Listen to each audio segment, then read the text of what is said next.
Bonjour, bienvenue sur le monde du droit. Aujourd'hui, je reçois Hélène Fontaine, nouvelle présidente de la Conférence des bâtonniers. Hélène Fontaine, bonjour. Bonjour. Et permettez-moi de vous souhaiter également une bonne année ainsi qu'à tous les bâtonniers de France. Bien, je vous remercie, je vous souhaite également une bonne année. Je vous remercie pour les bâtonniers de France. Alors, vous venez prendre votre fonction en tant que présidente de la Conférence des bâtonniers. Quel est votre sentiment ? Écoutez, je suis ravie de prendre mes fonctions. Je commence déjà dans la bataille avec les réformes en cours. Je connais la Conférence des bâtonniers depuis un petit bout de temps maintenant, puisque ça fait 5 ans que je suis à la Conférence des bâtonniers. J'ai débuté juste après mon mandat de bâtonnier. Donc je connais, et donc c'est la suite un petit peu logique de cette façon d'être présidente maintenant. Quelles vont être les priorités de votre mandat ? Alors, dans le cadre de ma campagne, j'avais 2 idées fortes. C'était donner encore plus de force à la Conférence des bâtonniers et c'était améliorer encore davantage la proximité avec les bâtonniers. Oui, je voudrais vous dire aussi en ce qui concerne les priorités qu'il y a vraiment une chose qui est très importante, c'est l'unité de la profession. C'est-à-dire que depuis 2 ans, vous avez vraiment une unité entre le barreau de Paris, le Conseil national des barreaux et la Conférence des bâtonniers. Et ça fait vraiment une force extrêmement importante, cette unité. C'est ce que souhaitent les avocats et on travaillera toujours de cette façon-là au sein de la conférence parce que c'est vraiment essentiel pour tout le monde et on avance énormément quand on est unis. Je voudrais insister aussi sur l'ordinalité, parce que la conférence des bâtonniers, c'est la territorialité et l'ordinalité. Il faut vraiment des ordres forts et il faut vraiment une autorégulation de la profession qui est extrêmement importante. C'est l'avenir de notre profession. Donc nous travaillons beaucoup sur ce point à la conférence des bâtonniers, avec des bâtonniers qui sont vraiment formés et qui sont tout à fait au fait de ce qui se passe dans le monde du droit.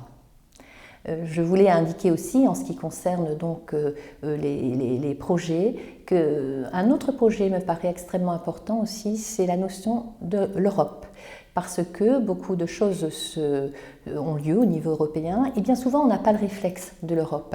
Et donc j'ai prévu au sein de chaque assemblée générale qui se fera d'avoir au moins un quart d'heure européen pour pouvoir sensibiliser les bâtonniers par rapport à ce qu'il se fait en Europe.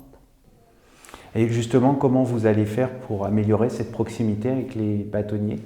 Alors déjà, la première chose que l'on va faire, c'est que dans les jours qui viennent, on va commencer à aller dans chaque barreau, c'est-à-dire que les membres de mon bureau vont aller dans chaque barreau de France pour expliquer très clairement ce qu'est la conférence des bâtonniers. Ça, ce sera vraiment une première chose.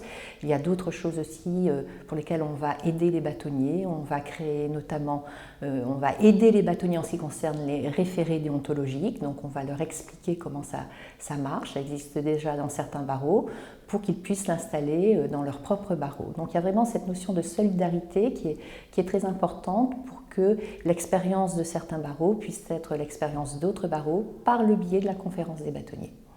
Alors en ce moment, l'actualité évidemment, c'est la réforme des retraites et les bâtonniers sont très mobilisés sur cette réforme, contre la réforme des retraites. Quel est votre sentiment sur cette mobilisation et qu'attendez-vous du gouvernement ? Oui, elle est très très forte cette mobilisation et on a vraiment des bâtonniers courageux. Vous savez qu'une grève dure a été votée hier et donc vous avez vraiment les bâtonniers sur tous les fronts et ils sont vraiment, je le disais, très courageux parce que c'est très difficile de vivre une situation de grève. Ceci étant, nous, ce qu'on attend du gouvernement, c'est de l'écoute. On attend du gouvernement aussi qu'on comprenne notre profession, qu'on comprenne ce que vit un avocat, ce qui n'est pas le cas actuellement. Et en ce qui concerne les retraites, d'ailleurs, on veut qu'ils comprennent comment on est tous les jours par rapport à notre travail, c'est-à-dire comment quotidiennement on vit et comment les avocats vivent difficilement quelquefois et ont très peur de cette réforme des retraites qui ferait en sorte que, eh bien, ils devraient, pour certains, devoir fermer leur cabinet. Alors, est-ce qu'il y a d'autres sujets, des points d'attention que va suivre en priorité la conférence dans les semaines à venir ? Alors, bien évidemment, vous avez cette réforme des retraites, hein. Vous avez aussi le décret de procédure civile avec les recours qui sont faits parce que c'est extrêmement ennuyeux en ce qui concerne l'exécution provisoire pour les avocats, hein, qui se voient privés en ce qui concerne leurs clients d'un double degré de juridiction. Donc voilà, ça on regarde, on travaille beaucoup, on travaille aussi sur des modèles à donner aux bâtonniers par rapport à cette réforme de la procédure civile qui est vraiment un bouleversement pour la profession et pour les avocats dans leur vie quotidienne. Donc nous avons vraiment énormément de choses à faire tous ensemble. Et enfin, pour conclure cet entretien, quel va être le fil conducteur de votre mandat?